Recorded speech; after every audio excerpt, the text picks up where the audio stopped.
पूरे भारतेतर जितने भी कवि हैं, उन सब में आशुतोष एक अकेला है, जिसने बाकायदा गज़ल लिखने की दीक्षा ली है। बहुत बढ़िया, बहुत ये बढ़िया। क्या सिर्फ़ बात! क्या बात! तुक्केबाज़ी में लिखना नहीं शुरू किया है उसने। क्या बात! जब कोई दूसरा व्यक्ति गज़ल लिखता है और वो वज़न और बहर से बाहर होती है, तो आशुतोष मेरे साथ डिस्कस भी करता है कि देखिए इन्होंने क्या कर दिया। तो यानी हुँ, कि इसने वो सीख लिया है। अब किसी कवि का अगर पहला ही काव्य संग्रह भारतीय उच्चायोग द्वारा उसको सहायता दी जाती है प्रकाशन में, तो इसका मतलब है कि जहाँ तक गुणवत्ता का सवाल है, वहाँ तो कोई सवाल उठ ही नहीं सकता। जी, जी, जी। गुणवत्ता है तभी तो है। ज़्यादातर लोग जब लिखना शुरू करते हैं, तो वो बस लिखना शुरू कर देते हैं। हुँ, यहाँ एक लड़का है जो लिखने से पहले अपने आप को समझाता है कि कविता उसके लिए क्या है। केवल कलम उठा के लिखना नहीं शुरू कर देता और वो कहता है, कविता हृदय की वो ध्वनि है जो शब्दों के माध्यम से हमारे भावों को व्यक्त करती है। ये केवल शब्दों का संयोजन मात्र नहीं, बल्कि आत्मा की गहराइयों से उपजी वो तरंग है जो मन की अनुभूतियों को सहजता से पाठकों तक पहुँचाती जी। है। ये शब्द मेरे नहीं, आशुतोष के हैं। जी, जी, जी। तो आप सोचिए, जिस व्यक्ति का ये पहला कविता संग्रह है, कविता को लेके उसकी सोच क्या है? इसलिए जब आप पूछती हैं कि ये किताब क्यों खरीदनी चाहिए, तो पाठकों को ये पता चलेगा कि जो नया कवि है, जिसकी ये पहला पहला कविता संग्रह है, वो भीतर से कितना गहरा है। वो सिर्फ आईटी का एक्सपर्ट नहीं है, वो भावनाओं और इमोशंस को समझता है। वो आगे फिर कहता है कि इस संग्रह की प्रत्येक रचना भावना, एक विचार और एक नई अनुभूति को जन्म देती है। तो यानी कि हर कविता का ये काम है कि वो भावना, विचार और अनुभूति तीनों में सघन हो, तब वो अच्छी रचना कहलाएगी। बिल्कुल। उसने कहा कि मेरा प्रयास रहा है कि ये कविताएं पाठकों के मन को स्पर्श करें, उन्हें सोचने और महसूस करने पर विवश करें और उनके हृदय को शांति प्रदान करें। तो जहां तक सवाल अतुकांत और तुकांत का है, मैं एक पंक्ति जरूर कहूंगा कि आशुतोष की जो रचनाएं हैं, कम से कम उनको पढ़ के ये एहसास होता है कि कविता पढ़ रहे हैं। हुँ, बिल्कुल। आजकल जब हम कुछ कविताएं सुनते हैं, अभी मैंने एक कविता सुनी, जी, जब गधा कुर्सी पर बैठा। अच्छा। तो ये बहुत बड़े कवि की कविता है, बहुत बड़े कवि की, जो आज के बहुत बड़े कवि हैं। हुँ, मुझे लगा कि मैं अ, कोई व्यंग्य रचना प्रोज की सुन रहा हूँ, जैसे शरद जोशी सुनाया करते ओह! थे जी, व्यंग्य जी, जी, रचना। जी, जी। जी, जी, जी, जी। तो मुझे उसमें वो व्यंग्य रचना लगी, मुझे वो कविता जैसी नहीं लगी। तो आशुतोष के अंदर ये खासियत है कि क्योंकि उसने दीक्षा ली है दीक्षित से, तो इसलिए उनकी कविताओं में आपको कवित्व मिलता है। और जब हम शैली और शैलेंद्र के 2 बंद कंपेयर करते हैं। शैली कहते हैं, we look before and after and pine for what is not. Hmm, Our sincerest laughter with some pain is fraught. Our sweetest songs are those that tell of the saddest thought. तो sweetest songs and saddest thought, मगर इसी को जब शैलेंद्र कहते हैं, है सबसे मधुर वो गीत जिन्हें हम दर्द के सुर में गाते हैं। क्या बात है। तो देखिए, अंग्रेजी में थॉट महत्वपूर्ण है और भारत में सुर महत्वपूर्ण है। पैदा होने से लेके बड़े होने तक, मुंडन होने तक, शादी होने तक, मरने तक, हर जगह सुर है। चाहे खेती हो रही है, बो रहे हैं तो सुर है, काट रहे हैं तो सुर है। जी जी जी। तो हमारे जीवन में सुर है। हमारी कविता बेसुरी नहीं हो सकती। हमारी कविता को सुर में होना ही पड़ेगा, क्योंकि हम सुर वाले लोग हैं। जी जी जी जी। इसलिए जब हम आशुतोष को पढ़ते हैं तो लगता है कि सुर में है बंदा। देखिए, जो भारत को मिस करने का जो फंडा है, वो 50, 60, 70, 80 तक के दशक के जो लोग थे, वो मिस करते थे बहुत ज्यादा। उनको गांव गलियां याद आती थी, क्योंकि कम्युनिकेशन कोई था नहीं। 1995-97 तक भारत फोन करते थे तो 1 मिनट के £1.25 लगता था। तो लगता था कि भारत बहुत दूर है। आपने फोन किया और उन्होंने कहा अभी बुलाते हैं, इतने में £2 खर्च हो गए, है ना। तो वो दूरियां थीं। मगर आज आप भारत को मिस करने का आपको समय नहीं मिलता, क्योंकि जब तक आप मिस करते हैं तब तक आप वापस भारत पहुंच चुके होते हैं, सही बात है। है ना। जी जी जी। तो इसलिए ये फीलिंग के भारत को हम मिस करें, नॉस्टैल्जिया, जो नॉस्टैल्जिया उस समय के लेखन में था, वो आज के लेखन में नहीं आ सकता, क्योंकि नॉस्टैल्जिया 2 लेवल पे है। मेरा कहना यह है कि जितना हिंदी साहित्य है, उसका मूल स्वर नॉस्टैल्जिया है। उसका कारण है कि जो जहां बैठ के लिख रहा है वो वहां पैदा नहीं हुआ। कोई आजमगढ़ से बॉम्बे आके लिख रहा है, तो कोई लुधियाना से दिल्ली आके लिख रहा है, तो कोई राजस्थान से कलकत्ता जाके लिख रहा है। तो सब अपने अपने गांव को, अपनी अपनी चौपाल को, अपने अपने दोस्तों को। मेरी अपनी एक कविता में है कि बुधुआ हरिया और सदानंद के चेहरों पे जॉन, माइक और काल के चेहरे कैसे चिपक गए। तो हम उनको छोड़ आए हैं, लेकिन हम नई जिंदगी जी रहे हैं, और हमें मिस करने की इसलिए जरूरत नहीं है कि India is only 8 hours away. जो 50, 60, 70 के दशक में लोग आते थे, फैक्ट्रियों में काम करते थे, एयरपोर्ट पे क्लीनिंग करते थे, वो पैसे जोड़ते थे, तब जाके एक फ्लाइट की जाती थी। आज वैसा है नहीं।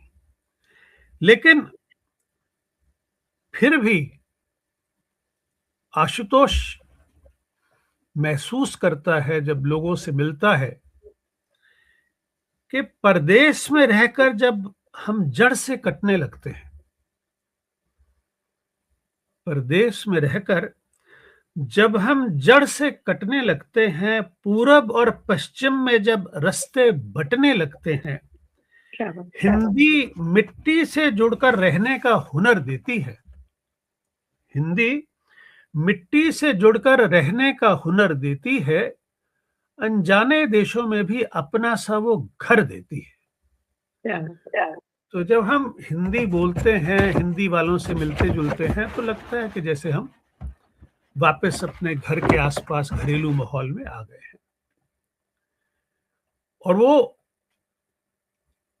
जाहिर सी बात है, देखिए मैं हमेशा कहा करता हूँ, प्रवासी ये सब आप लोगों के काम का है, वहां अमेरिका में बताइएगा सबको कि प्रवासी साहित्य की 3 स्टेजेस होती हैं। पहली स्टेज है नॉस्टैल्जिया, जिसमें हम आके भारत को मिस करते हैं। दूसरी स्टेज है निर्मल वर्मा वाली कि जब हम अपने अपनाए हुए देश को एक बाहरी आदमी की तरह देखते हैं और हमारे साहित्य में तुलना आती है कि यहां तो ऐसे होता है, इंडिया में तो ऐसे होता है, अमेरिका में तो ऐसे होता है, इंडिया में तो ऐसे होता है। ये दूसरी स्टेज है। और जो तीसरी स्टेज है, उसमें आप अपने अपनाए हुए देश को पूरी तरह से अपना लेते हैं। अब आप भारत का प्रवासी हिंदी साहित्य नहीं लिख रहे, अब आप ब्रिटेन का हिंदी साहित्य लिख रहे हैं, अमेरिका का हिंदी साहित्य लिख रहे हैं। आपके मुद्दे, आपकी सोच, आपके कैरेक्टर सब यहां के हैं, सिर्फ भाषा हिंदी है। जैसे भारत में मराठी, गुजराती, तमिल, तेलुगु, मलयालम सब भारतीय साहित्य है, ऐसे ही हम ब्रिटेन में ब्रिटेन का साहित्य रच रहे हैं जिसकी भाषा हिंदी है। ये तीसरी और अंतिम स्टेज है, ये बहुत जरूरी है। आशुतोष अभी नॉस्टैल्जिया वाली स्टेज में है क्योंकि पहली किताब है, तो जब दूसरी तीसरी किताब आएगी तो देखेगी उसमें कितने बदलाव आएंगे। ये कहता है, सारी उम्मीदें सारी हसरतें तोड़ाया हूं, बहती आंखों को चौखट पे तन्हा छोड़ाया, सपनों की मुंडेर पर जलाने हैं अतीत के बुझे दिए, इसलिए घर के जुगनुओं से मुंह मोड़ आया। वाह, क्या तो ये आशुतोष की गजलों की एक खासियत ये भी है कि उनकी रचनाओं में विचार तो होता है, पर विचारधारा का दबाव नहीं होता है। विचार जो है वो रचना के भीतर से निकलता है और विचारधारा ऊपर से आरोपित होती है। तो क्योंकि ये विचारधारा से प्रभावित लेखक नहीं है, कवि नहीं है, तो ये हिम्मत करता है कि अपनी किताब की शुरुआत मां सरस्वती की वंदना से करे। क्योंकि जो आदमी बाएं हाथ से लिखते हैं वो ऐसा काम कभी नहीं करेंगे। बाएं हाथ से लिखने वाले लोग जो हैं वो बिल्कुल अपने आप को सेक्युलर दिखाने के चक्कर में ऐसे काम नहीं करते। तो ये आशुतोष कहते हैं कि वीणा पुस्तक धारणी हंस वाहिनी आप, नमन करूं मां शारदे हर लो सारे पाप। ये बहुत सरल सीधी सी एक प्रार्थना है कि मैं अपनी पहली किताब लिखने जा रहा हूं और आपको नमन करता हूं। तो ये हम कवि सम्मेलन में भी करते हैं और किताब में भी कर लेते हैं। तो ये जैसे इंदु ने पहले कहा था कि क्षणिकाएं बहुत अच्छी हैं, तो जीवन में अपनी मंजिल को पा लेना कितना कठिन है। हम आते हैं, रोज मेहनत करते हैं और लगता है कि बस अब हम पहुंच गए।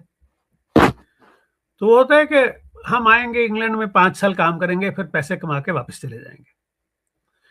अच्छा, बच्चों की पढ़ाई पूरी हो जाए, फिर उसके बाद देखते हैं वापस चले जाएंगे। अरे अब तो बड़े वाले की नौकरी लगने वाली है, अब तो उसकी शादी करनी है। तो हम हर रोज जाते हैं। मेरी अपनी एक कहानी में एक मैंने लिखा था कि जो कैरेक्टर है रजनीकांत, वो रोज शाम को विस्की में सोडा मिलाता है और सोडो के बुलबुलों पे बैठ के हिंदुस्तान वापस चला जाता है। और सुबह जब नशा उतरता है, बुलबुले शांत होते हैं, तो वापस ठंडा नाश्ता करके अपना काम पे निकल जाता है। तो वो हर रोज वापस जाता है और हर रोज वापस आ जाता है। और एक बात आपको बताएं कि ये सबसे धोखा देने वाला वक्तव्य है कि 5 बच्चों में से कौन सा बच्चा सबसे प्यारा है। ऐसा कुछ नहीं है। जिस दिन हमसे कुछ अच्छा लिखा जाता है ना, उस दिन अपने आप पता लग जाता है कि आज कुछ हो गया। देखिए, काफ़ी अरसे से मैं भी ग़ज़लें लिख रहा हूँ। सीख रहा हूँ, अभी तक मैं तो आशुतोष से भी सीखता हूँ। मैंने जिस दिन ये शेर लिखा कि जग सोच रहा था कि है वो मेरा तलबगार, जग सोच रहा था कि है वो मेरा तलबगार, मैं जानता हूं उसने ही बर्बाद किया है। क्या बात है सर, वाह वाह वाह। तो जिस दिन ये शेर लिखा था ना, तो मुझे लगा कि आज कुछ लिखा गया। बहुत खूब। अरे हम पब्लिकली ये बात माने या ना माने, क्योंकि ये जी कहना भी गलत है कि मेरी ये रचना मुझे ज्यादा अच्छी लगती है, वो कम अच्छी लगती है। लेकिन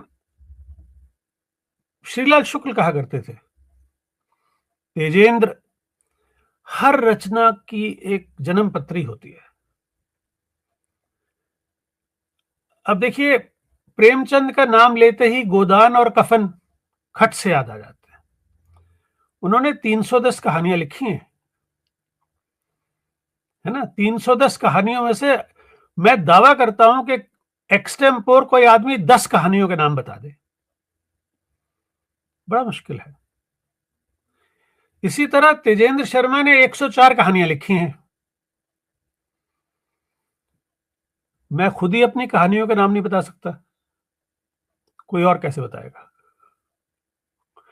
तो ये होता है कि आप जाने कुछ कहानियों के लिए जाएंगे, सब 104 कहानियों के लिए नहीं जाने जाएंगे। जब मैंने कब्र का मुनाफा लिखी थी, तो कुछ लोगों ने कहा था, अरे सर, देह की कीमत वाली बात नहीं बनी। लेकिन आज तेजेंद्र शर्मा को कब्र का मुनाफा का लेखक के तौर पे ही जाना जाता है कि साहब ये जो कहानी है उनकी वो अलग से है। लेकिन मैं नहीं कहूंगा कि मुझे कौन सी कहानी अच्छी लगती है, क्योंकि कहानियां अच्छी लगती हैं कई कारणों से। वो किस माहौल में लिखी, किसके लिए लिखी, किस काम से लिखी, तो वो सारे अलग सिस्टम हैं।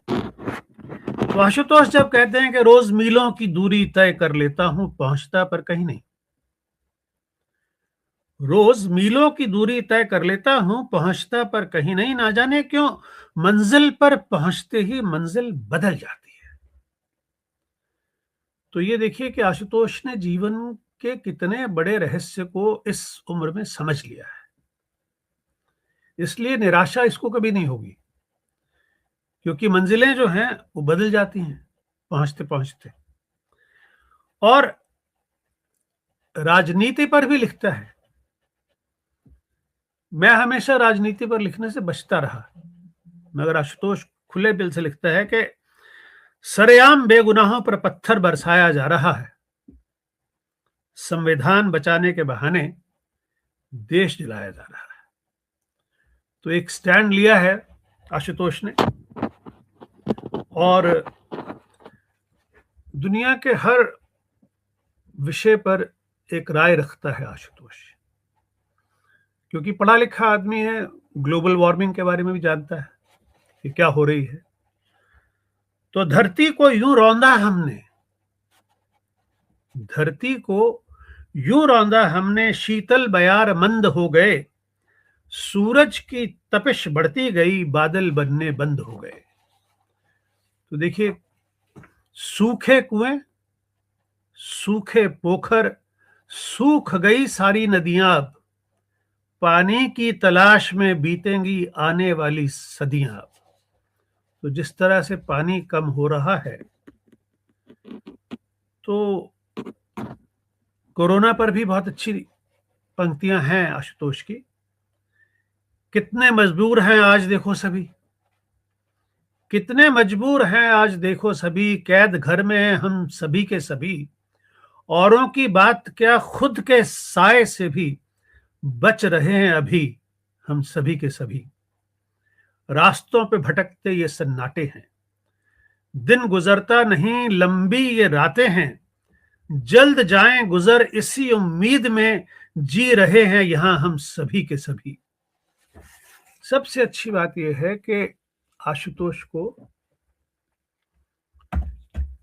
इस बात का ज्ञान है कि ये उसका पहला संग्रह है, इसलिए उसने कई रचनाओं पे बहुत बहुत बार काम किया। और मुझे आशुतोष से ज्यादा विश्वास है कि आशुतोष कभी किसी दूसरे कवि या गजलकार के साथ मुकाबला नहीं करेगा। ये सिर्फ अपने साथ मुकाबला करेगा और हर बार अपनी अगली किताब अपनी पिछली किताब से बेहतर लाएगा। मेरा आशीर्वाद है। God bless you all.